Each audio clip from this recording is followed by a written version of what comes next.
Before we begin, please remember to like and subscribe. It went down at the dinner table, the one place in our house that was meant to feel safe, warm, familiar. Lila sat opposite me, lazily circling a glass of red like she was filming a wine ad, her smile sharp enough to slice stone. "You know," she said lightly, resting her fork with a soft tap. "Mark, he was simply better in bed, more assured, more giving." The air froze. I caught the low buzz of the refrigerator behind me, the faint sizzle of a pan cooling on the stove. Still, all I felt was that one sentence crashing into my chest like concrete. I didn't react. Didn't let her catch a blink. I lifted my napkin, touched the edge of my mouth, and met her stare. "I knew women better than you two," I replied flatly, like small talk about the weather. Her smirk wavered for just a beat, but I noticed it. The first fracture in her flawless act. "Excuse me." She let out a dry laugh. "Is that it? You sound resentful, which is kind of sad considering you've barely laid a hand on me in months." I leaned back, crossing my arms. "Yeah, because sharing a bed with an ice statue every night really gets things moving." "Oh please," she sneered. "Don't pretend you're some wounded victim. You checked out emotionally last summer. And don't think I missed how you lit up whenever that barista at Rockco smiled your way." "Funny," I muttered. "How you keep evidence when it suits you, but somehow forgot what commitment is." Her tone hardened. "Commitment? Don't act like some loyal martyr. You've been miserable since that promotion. Thought it crowned you king of the house." "No," I said, rising slowly. "I thought it meant we could finally breathe, that we'd earned some calm. But clearly, you wanted chaos." She shoved her chair back, nearly spilling her wine. "You know what your issue is, Aaron? You think staying calm makes you the good guy?" "No," I said quietly. "But it beats playing the cruel one." Silence dropped between us like dead weight. She stood there a second, lips parted like she was reaching for another blade, but none came. Instead, she turned, grabbed her clutch, and walked out the front door without a word. The door slammed. I stayed in the dining room, still half gripping my fork. The roast sat cooling. Her wine glass kept spinning slowly, like the room itself hadn't processed what just happened. That was Lila. Always flirting with fire just to see if I'd burn. And tonight, I didn't move. Our house rested in the dusk glow. 2 floors on a quiet street in Springbrick, Illinois. I was 39, a financial analyst at a mid-size firm. Quiet mornings, spreadsheets, podcasts on my commute. Lila was 36, a marketing executive with sharper edges than anyone I'd met in corporate life. We'd been married 11 years. And in that moment, I knew the line she crossed. It wasn't just about Mark. It wasn't even about sex. It was about control. And what she didn't know, not yet, was that I'd finally chosen to stop defending. The next morning, I stepped into the downtown law office like a man showing up early for his own rescue. Rain had fallen overnight, enough to slick the sidewalks and wash everything in muted gray. My breath fogged slightly in the cold January air as I pulled open the glass door of Brantley and Morse Legal. I hadn't been here in years, not since signing papers for a startup that died before launch. But Patrick Brantley had built something real. "Look what the cat dragged in." A voice I recognized called out from behind a glass wall framed in dark mahogany. Patrick stepped out of his office wearing that same uneven grin he'd had since college, only now paired with a far pricier haircut. I lifted my hand. "Before you say anything, I owe you an apology." "For what?" "For brushing off your advice 11 years ago." He laughed, slapping my shoulder as he guided me in. "Please. People ignoring my advice is how I paid for that coffee machine." His office was clean, modern but intentional, leather chairs with sharp lines, a glass desk, framed shots of courtrooms and river trails from our old hiking days. He motioned for me to sit, then grabbed 2 mugs from the counter behind his desk and poured fresh coffee. I sat, let out a slow breath, and finally said it. "Turns out that prenup you said I didn't need back then saved me." He didn't flinch, just passed me the mug and leaned back. "I've seen hundreds like her." I smirked. "Meline?" "No," he said, pointing the mug toward me. "You. The nice guy, the steady guy, the spreadsheets and Sunday routines guy who marries a firecracker and calls it love." I couldn't help laughing because it hit too close. "She wasn't always like this," I muttered. "Sure she was," Patrick replied evenly. You just thought you could outlast it. I nodded, watching the steam curl above my cup. She told me last night. Mark, her ex, was better in bed. Patrick lifted his brows but stayed quiet. She said it like casual chatter, then smiled like she'd won something. I paused. I told her, I knew girls better than you too. And she walked out. He whistled low. Cold man, but earned. I didn't yell. I just looked at her and realized this isn't the woman I built my life with. This is someone using my dignity as a game piece. Then it's time to flip the board, Patrick said, tapping the desk. And you're lucky we still have the rulebook. He opened a drawer and pulled out a thick folder. My prenup. He'd kept the sign scan on file. Of course he had. You're protected, he said, opening it. Anything you had before marriage is yours. Anything you earned solo stays yours. Joint assets are negotiable. But if she's the one who broke it, and we prove it, she doesn't get those either. She broke it, I said quietly. She just hasn't figured it out yet. Patrick studied me, calm but precise.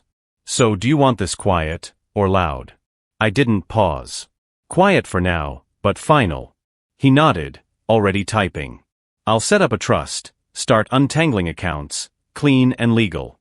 She won't notice until she tries to spend. And when she does, Patrick smiled.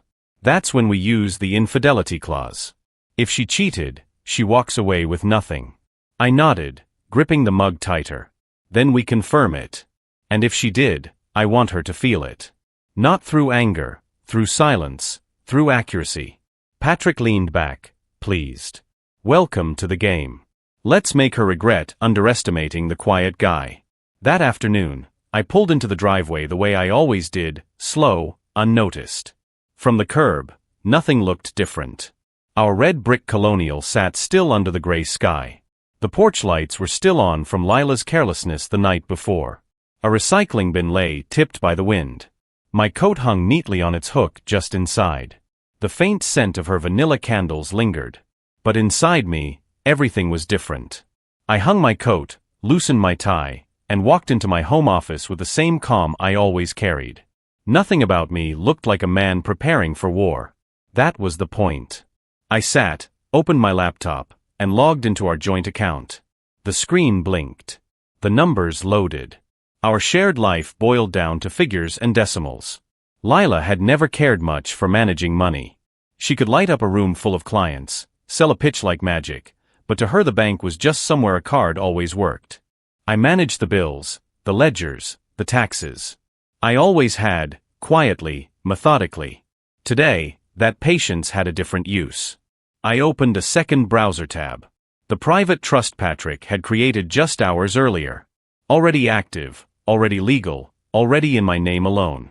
Click transfer from joint checking, $18,400. Click from emergency savings, $32,000. Click from brokerage, $47,800. Every keystroke landed like a silent gavel. Click, click, click. I moved with the calm efficiency of someone past emotion. No heat, no rage, just clean intention. I didn't drain the accounts. That would have been obvious. I left them thin enough to sting the moment she reached for something unnecessary. While the transfers processed, I took a measured sip from the water glass beside me. Lila wouldn't feel this as an attack, but as the sudden loss of leverage. Her words from the night before echoed again. Mark was better in bed. I'd replayed it over and over, not because it wounded me, but because of her delivery, the smirk, the lifted wine glass, like punctuation meant to cut. What she never understood was this. I don't lash out when I'm hurt. I restructure. The papers on my desk became more than paperwork. They were protection. Every account shifted, every line marked, every password changed added another layer between me and the woman who believed I'd never move. Outside, wind pressed against the windows. The house creaked softly, like it felt the change happening inside. I completed the final transfer and closed the laptop without a sound. Then I stood, walked to the kitchen, and made a sandwich. Turkey and cheddar, same as any other afternoon. That's how someone like me starts a war. Not with shouting, but with silence, systems, and enough calm to convince them nothing's wrong until it is. She entered like a storm. The The door slammed hard enough to tilt a hallway frame. I didn't turn. I was at the island slicing an apple with the same steady precision I'd used earlier, moving thousands out of our shared accounts. Lila marched in, heels striking the floor like warning shots. Her coat stayed on, purse still hooked on her shoulder, her face pure fury. She dropped her bag on the counter and slapped her card down in front of me. "You want to tell me why this was declined at Nordstrom?" she snapped. I looked at the card, then at her, calm, unmoved. "Just quiet. Try it again tomorrow," I said evenly. "Might work then." Her eyes narrowed. "What does that mean?" I finished cutting the apple, lifted a slice to my mouth, chewed slowly. Then I wiped my hands, opened the side drawer, and pulled out a familiar folder. Pale blue, crisp, thick. The prenup. I slid it across the counter. Her forehead creased. "What is this? Are you seriously page 9? I said plainly, tapping once. "Paragraph 3. Go ahead." She hesitated, torn between laughing and throwing something, then flipped it open standing there and scanned until her eyes locked onto the line. I saw the exact second it landed. Her breath caught, shoulders stiffened. "Assets individually earned or acquired prior to marriage remain the sole property of the original owner," she read aloud, "including but not limited to income, savings, investments, real estate, business profits." I completed it for her and any inheritance received before or during the marriage. Her voice thinned. "You're using this against me?" "No," I said, crossing my arms. "I'm using it to protect myself." She shut the folder slowly. "You're punishing me because I said something stupid." I met her gaze without blinking. "You didn't just say something. You meant it. You planned it. You wanted to hurt me, and you wanted to see how deep the cut would go." She flinched, just barely. "Aaron, come on." It was a jab. Fine. A low one. "We were arguing." "We weren't arguing," I cut in. "You were performing. You needed to feel in control. So you aimed for the one place you assumed I'd never protect." She glanced down at the folder, her voice softer. "So what now? You shut me out of everything." "Not everything," I said. "Just what isn't yours." Her eyes snapped up. "That's financial abuse." "No," I replied evenly. "It's preparation and self-protection." She exhaled shakily, folding her arms. "You're overreacting. You're really ready to burn this marriage over one comment." "That's the part you're missing," I said. "It wasn't just one comment." Her silence answered for her. I leaned in slightly, lowering my voice. "Lila, if I find out there's more behind that sentence, if there's anything real tying you back to Mark or anyone else, you will lose everything. This prenup doesn't just shield me from losses. It wipes out any claim you have on what we built together. If infidelity is proven," her eyes widened. Panic spread across her face like slow venom. "You're bluffing," she said. "You don't have proof of anything." "Not yet," I said. "But I'm very good at gathering things. Details, timelines, phone records, photos." She swallowed hard. I walked around the island and slid the folder back into the drawer with care. "You came into this marriage with designer heels and a carry-on," I said calmly. "I carried everything else. And now I'm keeping it." She didn't speak. Not right away. The power drained from her face, her voice, her stance. She looked like someone realizing the house she thought she owned was actually rented, and eviction was coming fast. "You said you loved me once," she whispered. "I did," I said. "And I still might have. But you insulted my loyalty. So now what's left is business." I left the kitchen, leaving her there, cards on the counter, the folder ringing in her thoughts. And in that quiet, I knew the balance had shifted. She wasn't the storm anymore. I was. The next morning, I met Patrick at a quiet cafe off Lake Street, the kind that served artisan espresso with foam so perfect it looked edited. We took a table by the window, 2 laptops open, one objective. Patrick sipped his drink and nodded toward my screen. "Let's start with her tagged photos." I scrolled through her feed. Years of curated perfection flashed past. Charity galas, weekend brunches, staged wine glasses under string lights. Lila had always known how to make moments look shinier than they felt. But beneath the angles and filters, I searched for fractures. "I'm telling you," I muttered. "If she slipped, it's here." Patrick smirked. People always slip online. Vanity makes them careless. I opened a photo from 6 weeks earlier. Lila on a rooftop bar at the Royce, blue dress, side profile, haircut mid-turn, caption needed this night, dizzy wine glass. Patrick leaned closer. Zoom in. Who took that shot? I looked harder. In the reflection of the glass behind her, barely visible, was the outline of someone holding a phone. A man, dark shirt, tall. That's not me, I said. Obviously, Patrick replied. Let's see who it is. We opened the tagged users. A name appeared. Mark Sawyer, 86. I froze. Mark, I said. That's her ex. Patrick clicked through. Let's see what our charming dinner companion has been up to. Mark's profile wasn't private. A careless mistake. Latest post. A dimly lit shot of steak, wine, 2 glasses. Caption, same table, better company this time. Date, the same night as Lila's rooftop post. Patrick let out a low whistle. That's what we call circumstantial but promising. I scrolled to the comments buried near the bottom. Lila's account. Funny how the view never changes. Winking face. Patrick's fingers were already moving fast on the keyboard. That emoji pairing could be gold in court. Flirting plus timing equals motive. I want every interaction between them logged. I said it and he nodded. Already archiving. We kept going. Her stories. We'd saved them the week before using an app Patrick suggested. In one clip she was laughing at something off camera. Her voice sounded soft, a little tipsy. Stop, Patrick said. Play that again. I did. He raised the volume and isolated the background sound. A male voice. Not mine. You always order that, the voice said, laughing. I didn't recognize it for certain, but it didn't matter. The familiarity, the ease, the implication were clear. Patrick paused the clip. How long do you think she's been seeing him again? I shook my head. No idea, but long enough to stop caring who notices. He tapped his laptop.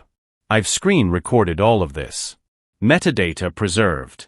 She can delete whatever she wants now, but time's already frozen.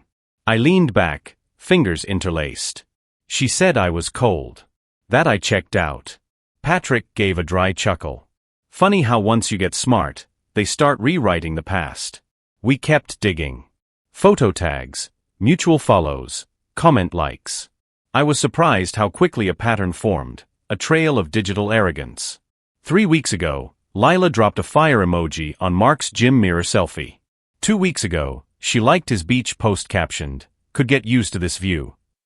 6 days ago, Mark replied to her with, some things are better the second time. Patrick flagged each one, adding them to a growing folder labeled Exhibit A Reconnection. You think she's careless enough to believe this won't matter? I asked. She doesn't think, Patrick said. She posts. And in court, that's plenty. A waitress refilled our coffee. I hardly noticed. I was staring at a photo Lila posted last month. A wine glass, a hand, a caption, old habits, new rules. The hand wasn't mine. I looked at Patrick. How soon can we put this on the table? He shrugged. Give it 2 more days. Let her bury herself a little deeper online. And just like that, we kept scrolling. 2 men in suits, sipping espresso, dismantling a curated life one double tap at a time. It started that night. I was home reheating leftovers, watching the progress bar inch across my laptop as Patrick's compiled archive finished syncing to the encrypted drive, then a ping.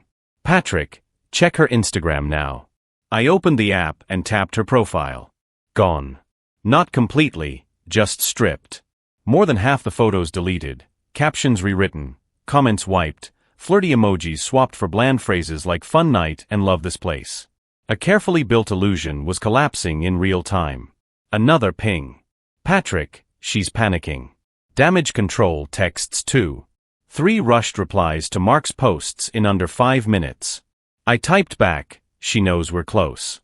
His reply came with quiet satisfaction. Doesn't matter. We already archived everything.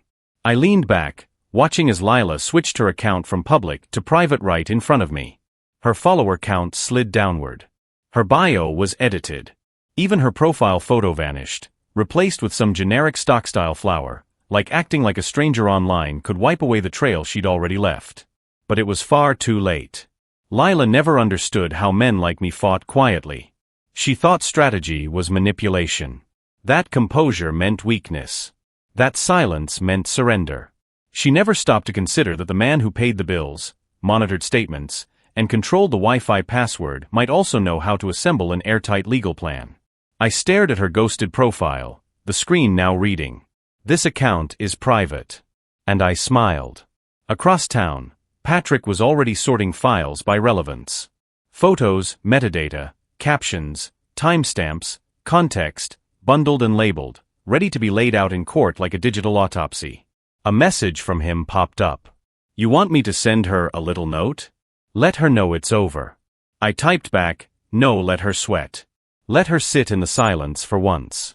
Let her refresh the page, hoping something changes. Let her check her messages and find nothing, because this time it wouldn't be her smirking over a glass of wine. This time she was on defense, and she didn't even know the rules, and that was where the unraveling began. While you're here, please hit like and let me know you're with me." It was Thursday, cold, dry, forgettable, until I turned onto our street and saw a moving trailer parked in my driveway like it belonged there. My first reaction wasn't panic. It was disbelief. A dull, hollow really that made me slow the car almost to a stop. The trailer was large, clearly rented for a full day, back door open, and standing beside it, shouting instructions at two movers in gray polos, was Lila. She wore oversized sunglasses despite the cloudy sky. Her arms sliced through the air as she pointed at furniture like a developer ordering demolition. Her voice carried, "That's mine. The coffee table too. Anything we pick together is joint property. Take it all." I parked, stepped out, and said nothing. Not yet. The movers froze when they noticed me. I recognized one of them from a local company, barely out of his teens. He gave me a look that said he wanted no drama, just his check. Lila spun when she heard gravel under my shoes. "Well," she said, chin lifted. "Took you long enough. What is this?" I asked, calm and even. "A pickup," she said. "Everything I'm legally owed." I walked past her up to the front door. The lock was scratched, not broken, but clearly messed with. "You tried to change the locks?" I asked without turning. She laughed. "You emptied the accounts. Don't lecture me about fairness now." I turned. "You show up with a trailer and try to strip the house while I'm at work. That's not fairness. That's theft." Her voice climbed. "It's not theft if my name's on it too, Aaron." Curtains shifted down the street. I could feel eyes watching. Springbrick was quiet on the surface, loud underneath. And Lila wasn't lowering her voice for anyone. "You don't get to act like the victim," she snapped, jabbing a finger at me. "You shut me out. You took money. You started this." I stepped closer, low enough that only she could hear. "You started it when you decided humiliation belonged at the dinner table." Her eyes burned. "Don't pretend you're innocent. You've been waiting to punish me. Well, guess what? You don't control everything." She turned sharply to the movers, waving her hand. "Keep loading." One of them looked at me, stuck. "Sir, she says it's joint property. We don't want to be caught in the middle." I nodded. "That's fair. So let's clear something up." I walked inside, grabbed the folder I now kept on the hallway table, the one holding our prenup and a clean breakdown of assets marked with color tabs. I carried it outside and opened it right there on the porch like an attorney presenting evidence. "This sofa," I said, pointing, "purchased with money from my separate account. This dining table, a gift from my parents. These artworks, mine before the marriage." Lila scanned the pages and for a second her mouth opened, then shut again. "You're turning this into a spectacle," she said softly, suddenly conscious of the neighbors watching. "No," I replied. "You did that when you showed up with a trailer and a meltdown on my front lawn." Her voice wavered, then hardened into anger. "You can't change the locks, and you don't get to lie about what's yours." I fired back. She lowered her sunglasses just enough for me to see her eyes, wide, shiny, panicked. "You think you're winning?" she whispered. I didn't respond. I simply looked at the movers and said evenly, "If anything leaves this property without documented proof, you'll be part of a civil theft case. Your call." The older mover cleared his throat. "We'll wait in the truck." They moved fast, shutting the trailer with a heavy clang. Lila stood rooted, fists tight at her sides. "You humiliated me," she said under her breath. I met her gaze. "No, I just stopped letting you do it to me." Then I walked back inside, shut the door, and left her on the lawn, a queen with no court. I paused just inside the entryway, hand on the frame, listening to the quiet after the trailer slammed. It wasn't calm. It was the kind of silence that comes before something snaps. Lila stayed outside, still boiling, still clinging to whatever control she thought remained. I opened the door again, leaned out, and said evenly, "You want to move out? Fine. Let me help you." Her head jerked up. "What?" I didn't answer. I turned, went upstairs without hurry, and headed straight for the bedroom closet. The movers lingered by the truck, confused but watching. I slid the closet open, half of it. Hers was filled with designer coats, color-sorted dresses, luxury bags, neatly labeled boxes. She used to joke she could never pack light. Perfect. I grabbed a coat, then boots, then a duffel she hadn't touched since Palm Springs. One by one, I threw them out the window. It wasn't rage. It wasn't rushed. It was intentional. A handbag dropped onto the lawn with a dull thump. A blouse drifted like a paper kite before snagging the hedge. Outside, one mover let out a short, uneasy laugh. Lila screamed. "Aaron, what are you doing helping?" I said flatly, leaning out just long enough to lock eyes. "You wanted your things. I'm just speeding it up." Her face twisted between shock and fury. "Are you insane? That's a Gucci coat." I lifted the next item, a pair of red heels. "Then you should catch this one." She didn't. They hit the grass. Another dress went. Then a suitcase. Then another. She ran across the lawn trying to catch things midair, yelling at the movers to intervene. They didn't. Arms crossed, clearly deciding their hourly pay didn't include this level of chaos. I didn't smile. Not exactly. But something in me finally went quiet, detached, like watching a movie when you already know the ending and the tension has drained away. She yelled again about neighbors, about calling the police, about me losing my mind. I didn't reply. I dropped the last bag, her gym tote, and closed the window with a soft click. Then I stood alone in the bedroom, surrounded by silence and the fading echo of a woman who believed she'd never be shown the door unless she chose to walk through it herself. And outside, below the windows, the lawn was scattered with fabric, designer leather, fragments of a life that no longer had a place here. It looked exactly like what it was, a clean purge. The courtroom felt colder than I expected. Not in temperature. The thermostat probably read 72, but in atmosphere. Everything was rigid. Polished wood, low murmurs, that manufactured stillness right before a verdict cuts through someone's carefully constructed lie. Lila sat across the aisle at the opposing table, dressed for sympathy, hair pressed smooth, pearl studs, a soft blue blouse chosen to make her look delicate, maybe even harmless if you didn't know the truth. Her attorney, a smooth operator named Lauren Withers, stood before the judge and launched into his routine. "Your Honor," he began with practiced concern. "My client has suffered months of emotional abandonment, calculated silence, and financial restriction. What we're seeing is not an equitable separation between two adults, but a deliberate effort to destabilize and control her." I stayed still. She was locked out of accounts, cut off from funds, publicly embarrassed, the financial cruelty alone. Patrick, seated beside me, leaned forward and cut in calmly. "Your Honor, we would like to submit into evidence a collection of digital communications time-stamped and preserved prior to deletion by the defendant." The judge, a severe woman in her late 50s with no patience for theatrics, lifted an eyebrow. "Proceed." Patrick stood and handed over a neatly organized folder. Exhibit A through F, screenshots of direct messages between Mrs. Renshaw and her former partner Mark Sawyer, including captions, emojis, and location data placing them at multiple private dinners while she was still living in the plaintiff's home. Lila shifted in her chair. Patrick continued. Exhibit G contains metadata from deleted Instagram posts, including references to same table, better company, and several comments suggesting an ongoing romantic relationship. These were archived before her account was restricted. Lauren Withers opened his mouth, then thought better of it. The judge paged through the file. Page after page, proof after proof. I didn't need to speak. Lila's digital footprint spoke loudly enough.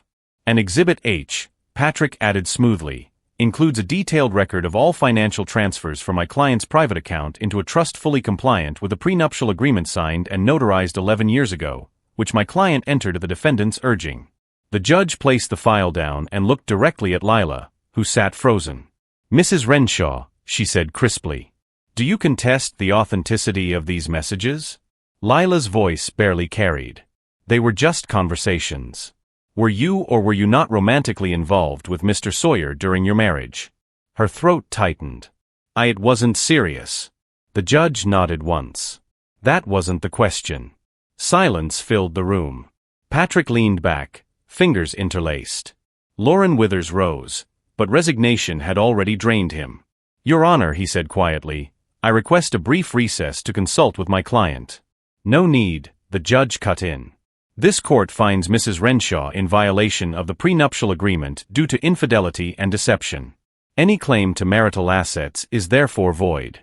The court further affirms the legality of Mr. Renshaw's financial transfers." Lila's breath caught. She turned toward Lauren, who gathered his files, nodded to the clerk, and exited without a glance. In an instant, she was alone at the table, shaking. Her carefully practiced image collapsed in front of everyone. Her hands trembled as she reached for a glass of water that wasn't there. I didn't gloat. I didn't smile. I just observed. Not with revenge. Not with satisfaction. With the steady weight of someone watching truth surface. Not in a scream, but in a slow collapse. When the judge struck the gavel and the courtroom emptied, Lila turned toward me. Her eyes were red, makeup smeared, breathing uneven. She tried to speak, maybe an apology, maybe a last appeal. I stood, straightened my coat, and walked past her without a word. Let her sit in the silence she once used as a weapon. Let her feel what it's like when the story no longer bends her way. Outside the courthouse, the air felt cleaner than it had in months. Near midnight, I heard the knock. Not sharp, but soft and practiced, like she hoped I'd open the door already worn down by the sound. I didn't hurry. I breathed, set my drink down, and walked to the entry. When I opened the door, she was there. Lila, wearing the same heels she used to choose when she wanted something. A tight black dress, lipstick darker than usual, eyes wet but focused. The performance hadn't stopped. She didn't wait to be invited, just stepped in like she still belonged. "I figured you'd be awake," she said softly, almost sweet. I closed the door but stayed near it. "You figured wrong." She scanned the house. Empty shelves where her books had been. Bare walls where her taste once ruled. The quiet wasn't hers anymore. Lila turned back, lips parting with a rehearsed sigh. "Aaron, we don't have to be enemies." I lifted an eyebrow. "You treated me like one." She moved closer, slow and intentional. The scent she wore in our early years followed her like a memory. "Things just spiraled," she said, resting a hand lightly on my chest. "We don't have to lose everything. I still know what you like." I looked at her hand, then met her eyes. "Do you?" I asked calmly. "Because what I like now is honesty." She rose slightly onto her toes, her voice brushing my jaw. "I can still give you something no one else can." I let the moment stretch, let her think she had me. Then I stepped back. "Sorry," I said with a faint smirk. "I already slept with someone better than you." It wasn't about revenge. It wasn't even true, but it hit her like glass to the face. Her body recoiled. The softness vanished. Her voice snapped. "You're disgusting." "No," I said, just finished. She blinked rapidly, trying to regroup. "You think this makes you powerful? Walking away from everything we built." I opened the door and met her gaze. "No, Lila. I think it makes me free." She stared, shaking, jaw tight, then left, storming into the night like she had somewhere to go, but I knew better. She had no plan now, and I had no reason to care. The next evening, I sat across from Patrick at a quiet bar just off Monroe. Leather booths, soft jazz humming from somewhere unseen, bartenders who didn't rush a pour. He slid a whiskey toward me. The good kind. Dark, warm, earned. "To clean exits," he said. I raised mine to sharp contracts. We clinked glasses and I took a long sip. It burned the right way. Like clarity. Patrick leaned back, studying me over the rim. You know, he said, you almost didn't sign that prenup. I remember 11 years ago. You sat on my office couch for 2 hours talking about how love makes the paperwork feel cold. I smiled slightly. Yeah, I said something stupid like, well, never need it. He snorted. You said, and I quote, Lila isn't like that. I shook my head slowly. Close call. Patrick nodded, finishing his drink. Close call, man. That prenup saved your house, your accounts, your retirement, and let's be honest, your peace. I didn't argue. I just watched the amber swirl in my glass and let the silence do its work. After a beat, I asked, you think she ever loved me? Patrick cocked his head slightly. Maybe in the only way she knew how, but some people confuse love with leverage. And when you stop letting them use it, they panic. I let that land, then smiled. Next time, I'm signing first. He lifted his empty glass. Next time, date later. We laughed, and for the first time in a long while, it felt honest. No pressure, no planning.